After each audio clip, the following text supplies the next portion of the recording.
Paano nga ba tayo maka-loan or makautang kay home credit, okay? So sa video nito mga lalabs, ating isa-isahin niyan kung paano tayo makapag-apply dito kay home credit cash loan po. Ngayon, kung pupunta kayo sa inyong dashboard ng yung home credit at may makita kayo dito na may offer nga kayo na cash loan, pwede na po yung applyan yan. Okay, so isa-isahin natin. So click natin tong cash loan na yan. So may makikita kayong 99,000. Hindi ibig sabihin na eksakto yan. Pag click nyo yan, mag-iiba po. So click natin yan. Dito po tayo mapupunta. Ayan. So sa akin, 94,000, no? So pwede naman ninyong i-adjust ito. Hindi naman kailangan talagang 94,000. Ngayon, kung gusto nyo i-max ninyo 94,000, ito lang po yung pwedeng pagpipilian. 36 months lang po siya. So, 36 months mo siyang a-applyan. Wala na siya ibang pagpipilian. Pero pwede namang ma-adjust to. Halimbawa, kailangan nyo lang 40,000 or 50,000. I-adjust nyo lang to. Okay, so halimbawa dito 40,000. No? So, meron siyang pagpipilian. Hanggang mula 9 months mo pwede applyan. 12 months, 18 months, 24 months, 30 months, and 36 months. Okay? So, pag 36 months, mas malaki yung interest, no? Nagdedepende yan sa ilang buwan siyang a-applyan.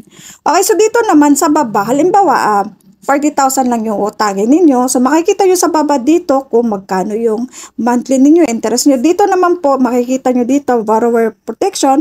I-click nyo lang po ito kung ayaw nyo madagdagan yung binabayaran yung monthly, no? So, dito click nyo tong may, kagaya nyan po. Ayan. So, i-click nyo lang po to para ma-switch siya, para hindi po madagdagan yung binabayaran yung monthly. Okay? So, dito, piliin nyo lang to. Itong may square na to, piliin nyo yan. Then, pagpunta nyo sa baba, ayan. So, dito, mag-iiba po yan dito. Pansinin nyo, pag ito na po yung isi-select ninyo, mag-iiba po dito ang babayaran nyo monthly. No? So, dito makikita nyo na agad yan. Dito, kung 9 months nyo po siyang a-applyan, so makikita nyo na agad dito sa baba kung magkano po yung dapat nyong bayaran buwan-buwan. Okay? So, pag-click nyo po nyan, dito po sa baba, additional information lang. Okay, so dito, loan purposes. So, depende po sa inyo kung ano po yung purpose nyo dyan. Pwedeng appliances, house and lot, home improvement. Bahala na po kayo dyan, pipili. Okay, so dito sa kasunod naman po, sa cash out method po, pwede naman pong piliin yung credit to my account. Ganyan, depende po sa inyo yan. Pwedeng to the counter, ganon.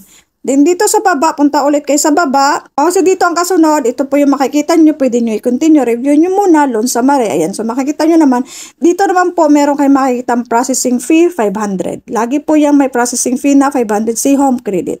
Ayan, so sa halimbawa, amount to be disbursed, 40,500. Okay, so dito makikita nyo na monthly, then pwede na kayo mag-continue, no?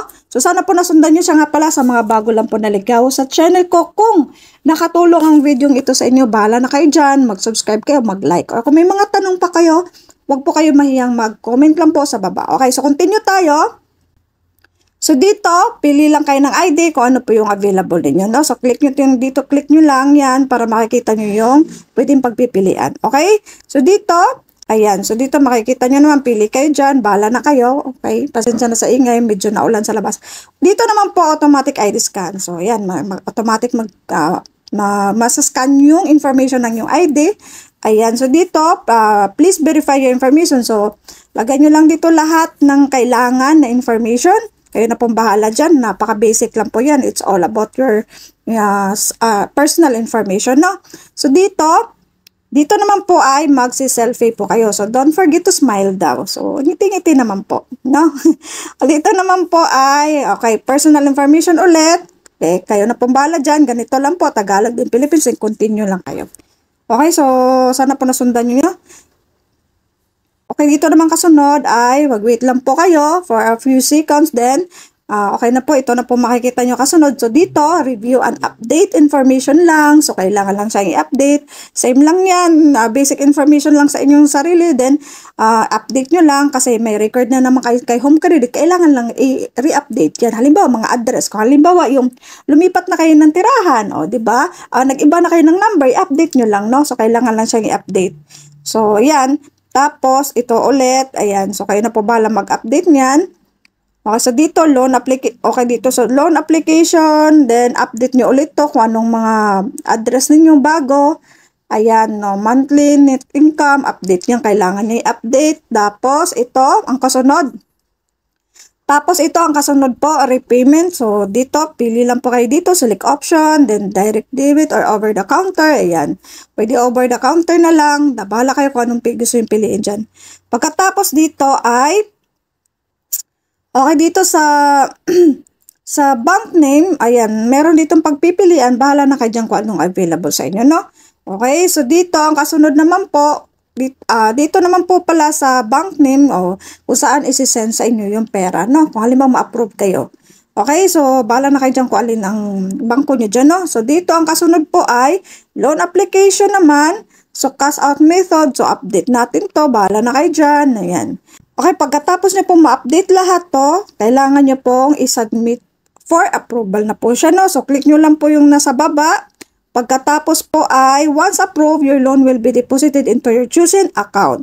Okay, so dito, pipili kayo ng bank name, account number, so account holder. So, lagay nyo dito yung information ng yung bank account, no? Dito, ang kasunod, once na processing na siya, makikita nyo yung processing yan, mag-back po muna kayo. So, click nyo itong nasa arrow, mag-back po muna kayo, balik kayo sa pinaka-dashboard para makita nyo to. Okay, so dito sa pinaka-dashboard na yan, sign contract. Kailangan natin mag-sign contract muna. So, click natin yung sign contract na yan. Medyo mabahaba to, no? So, dito, punta lang kayo sa baba. So, dito punta kayo sa baba. Review loan document po, no? So, click lang natin yan. So, dito, mag-accept lang tayo. I agree yan. I-click natin itong tatlo. Then, mag-sign tayo ng contract, no? So, dito, merong OTP. Click nyo lang yung, kuhanin nyo lang yung OTP na isisend ni Home Credit sa inyo. Lagay nyo dito. Then, mag-next kayo. Okay, so dito naman pinakaano na to. Got it? Thank you for your trusting Home Credit for your loan needs. Ayan, so continue lang ulit tayo sa baba. So dito, ayan. So madali na lang siya mga lalabs, no? Isisend na agad yan sa bangko ninyo kung approved na kayo. So ganun lang po kadali mga lalabs kung paano tayo makapag-apply, paano tayo makautang, maka-loan kay Home Credit. Okay? So, sana po nakatulong sa inyo. You're welcome.